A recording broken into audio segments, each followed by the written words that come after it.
اب دوسرا سوال لگ گیا کہ دوسرے کسی کی نظر اپنے کو نہ لگے، ایک سوال ہے۔ تو ہم اور آپ ہمیشہ سوچتے رہیں کہ اللہ نے جو ہم کو نعمت دی ہے اللہ کا شکر ادا کریں۔ دودھ پینے کی دعا معلوم ہے؟ کون سی دعا ہے وہ؟ بولیے گا، دودھ پینے کی دعا بھول گئے؟ اللہم بارک لنا فیہ وزدنا منہ، سنن نبی داؤد کی حدیث ہے، حدیث نمبر 3730 اللہم بارک لنا فیہ وزدنا منہ، اے اللہ تو برکت دے اور زیادہ دے۔ یہ برکت کی دعا کیوں ہے؟ اس پوائنٹ پر غور کیجئے گا۔ آپ وہ تمام دعائیں اٹھا لیجئے جس میں برکت کا لفظ آیا ہے، اس میں سمجھ جائیے گا اللہ کی ایک ایکسٹرا نعمت آپ کو مل رہی ہے۔ اس کے لیے ہمیں اور آپ کو ہمیشہ اللہ سے دعا کرتے رہنا۔ تو نمبر 1 اللہ سے دعا کرتے رہنا۔ نمبر 2 جو نعمت آپ کو ملی ہوئی ہے اس کا شکر ادا کیجئے۔ ہم اور آپ بڑے ناشکر ہیں۔ بھائی صاحب کاروبار کیسا چل رہا ہے آپ کا؟ بہت گڑبڑ چل رہا ہے، اور ابھی تو بیچارے 2 چیز بہانہ بنے ہوئے ہیں حافظ صاحب، ایک نوٹ بندی، ایک جی ایس ٹی۔ یہ بیچارے دونوں بہانہ بنے ہوئے ہیں تاکہ دین کے کام میں نوٹ نہ دینا پڑے۔ شادی بیاہ میں جی ایس ٹی کا کبھی اثر نہیں ہوا کیا؟ شادی بیاہ میں نوٹ بندی کا اثر نہیں ہوا۔ ارے آپ جا کے دیکھ لیجئے، کچھ غیر مسلم بھائی، وہ بھی اپنے بھائی ہیں، ان لوگوں نے صرف چائے پر شادی کی ہے نوٹ بندی کے دور میں، بھائی صرف چائے پلائیں گے۔ مسلمانوں کی تو ایک بھی شادی چائے پر نہیں ہوئی، جبکہ ان کے یہاں شادی صرف چائے پر ہی ہونی چاہیے تھی۔ تو اللہ برکت کیسے دیں گے؟ نوٹ اور جی ایس ٹی، اللہ سے جی ایس ٹی کر لیجئے، اللہ 5 نعمتیں دے دے گا۔ اللہ سے جی ایس ٹی کیا ہے بھائی؟ جی مانے گناہ، اس مانے سے، ٹی مانے توبہ، گناہوں سے توبہ کر لیجئے، 5 انعام مل جائے گا۔ 5 انعام کیا مولی صاحب؟ فَقُلْتُ اسْتَغْفِرُوا رَبَّكُمْ إِنَّهُ كَانَ غَفَّارًا يُرْسِلِ السَّمَاءَ عَلَيْكُمْ مِدْرَارًا وَيُمْدِدْكُمْ بِأَمْوَالٍ وَبَنِينَ وَيَجْعَلْ لَكُمْ جَنَّاتٍ وَيَجْعَلْ لَكُمْ أَنْهَارًا۔ سورہ نوح سورہ نمبر 71 آیت نمبر 10، 11، 12 پڑھیے۔ نوح علیہ السلام نے کہا کہ میں نے کہا لوگو توبہ استغفار کرو، وہ بڑا بخشنے والا ہے۔ نمبر 1 آسمان کو کھول دے گا، یعنی بارش ہوگی، جی ایس ٹی کریں گے تو بارش ہوگی۔ اس کے بعد کیا؟ نمبر 2 اللہ مال دے دے گا۔ نمبر 3 اللہ بیٹے دے دے گا۔ ایک آگ جگہ گیا، لوگوں نے پوچھا مولی صاحب میرے پاس تو 2-4 بیٹیاں ہیں، ایک بیٹا ہو جاتا۔ ارے بھائی اللہ کا شکر ادا کیجئے، اگر آپ کے پاس 4 بیٹیاں ہیں تو 2 مرتبہ نبی صلی اللہ علیہ وسلم کے ساتھ جنت میں رہیں گے۔ جس کے بعد 2 بیٹی ہے 1 مرتبہ تو ساتھ میں جائے گا، اور جس کے بعد 4 ہے تو 2 مرتبہ ساتھ میں رہے گا نبی صلی اللہ علیہ وسلم کے۔ حدیث میں کیا؟ من عال جاریتین حتی تبلغ جاء یوم القیامہ انا وہو وضم اصابعہ۔ جس نے 2 بیٹی کی صحیح تربیت کر دی، صحیح مسلم کتاب البر والصلہ کتاب نمبر 45 حدیث نمبر 2631 2631، اور بالغ ہو گئی، وہ آئے گا اور میں جنت میں ساتھ میں ہوں گے۔ بولے مولی صاحب دعا کر دیجیے، آپ اللہ سے توبہ استغفار کیجیے، اللہ چاہیں گے تو دے دیں گے۔ تو 1 انعام کیا ہے؟ بارش ہوگی۔ نمبر 2 انعام کیا ہے؟ اللہ مال دے دیں گے، جی ایس ٹی کا اثر مال پر ہو رہا نا، توبہ کر لیجیے اللہ۔ نمبر 3 اللہ بیٹے دے دیں گے۔ نمبر 4 اللہ پانی کی نہر جاری کر دیں گے۔ کہیں پر آپ دیکھیے پانی ہے ہی نہیں، توبہ استغفار کیجیے، وہاں پانی کی نہر ہو جائے گی۔ نمبر 5 اللہ باغ دے دیں گے، سیب کا باغ، کھجور کا باغ، پیرو کا، امرود ہوتا ہے نا، جام، گواوا، اس کا باغ اللہ دے دیں گے۔ شرط ہے اللہ سے جی ایس ٹی کرنے کا۔ تو میں کیا بول رہا تھا اور کہاں سے کہاں چلا گیا؟ کون بتائیں گے؟ کہاں سے کہاں بھاگ گیا؟ خود کو دوسرے کی نظر سے بچانے کا۔ کیسے بچا سکتے؟ تو اللہ کا شکر ادا کریں۔ میں یہ بول رہا تھا، پہلے میں نے یہ کہا برکت کی دعا کرتے رہیے ہمیشہ۔ نمبر 2 اللہ کا شکر ادا کیجیے، اللہ تیرا شکر ہے۔ نمبر 3 آپ کو جتنی نعمت ملی ہوئی ہے اس کو جتنی مرتبہ آپ دیکھیں ماشاء اللہ لا قوت الا باللہ ضرور پڑھیں۔ اب میں اپنی گھڑی کو دیکھ رہا ہوں، ماشاء اللہ میری گھڑی جو ہے العصر الحدیث ہے، ماشاء اللہ لا قوت الا باللہ، اور یہ سعودی سے آئی ہوئی ہے۔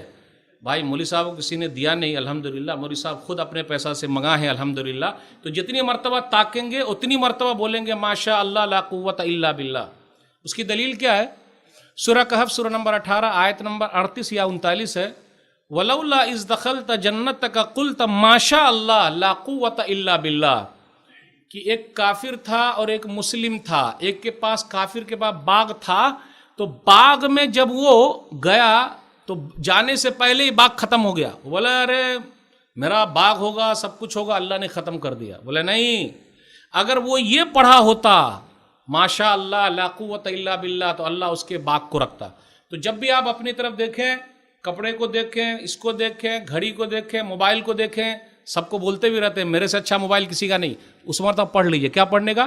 ماشاء اللہ لا قوت الا باللہ. اپنے بیٹے کو دیکھیں، بہت پیارا لگتا ہے. اور یاد رکھیے گا ماں باپ کی نظر بھی بچے کو لگتی ہے. زیادہ گھر گھر کے دیکھیے گا. اور کسی نے یہ کہا کہ چھوٹے بچے کو اتنا زیادہ بوسہ لیتے، رے بھائی کہیں ایسا نہ ہو خوب زیادہ لینے کی وجہ سے اور آنکھ گرنے کی وجہ سے کہیں آپ ہی کی آنکھ نہ لگ جائے. تو کبھی کبھی ماں بھی نظر لگا سکتی ہے، ابو بھی نظر لگا سکتے، اس لیے زیادہ گناہ کرنا. ہاں ایک لمٹ میں چلنے کا. تو جب بھی اپنے بچے پر نظر پڑے، کوئی چیز پر نظر پڑے، کوئی سامان پہ نظر پڑے، اپنی گاڑی پر نظر پڑے.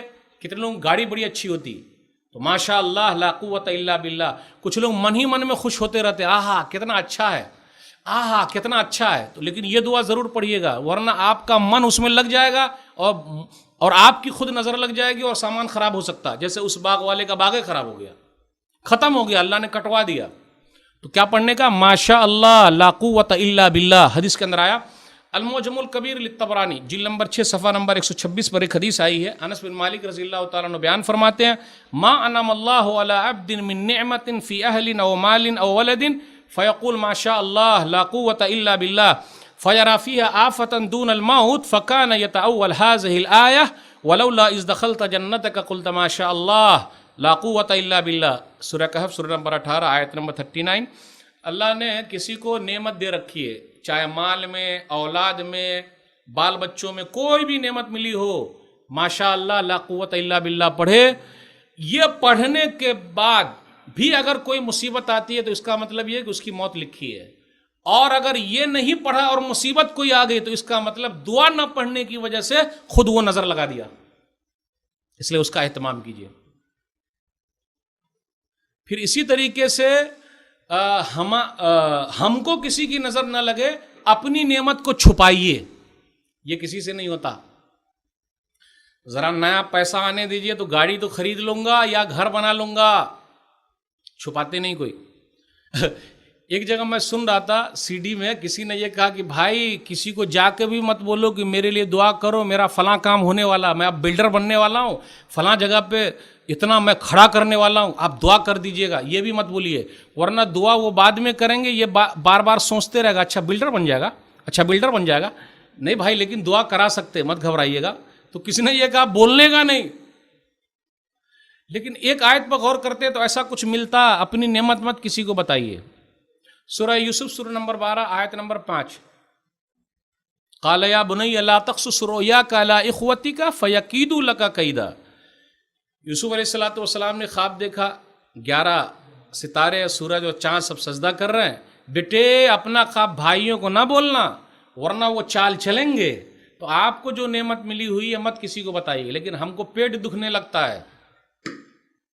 ایک جگہ میں بال کٹوا رہا تھا تو میرے بازو میں ایک سیٹ صاحب تھے، وہ بھی کٹوا رہے تھے ایک مرتبہ. تو اب ان کو رہا ہی نہیں گیا کیونکہ وہ نیا روم خریدے ہوں گے.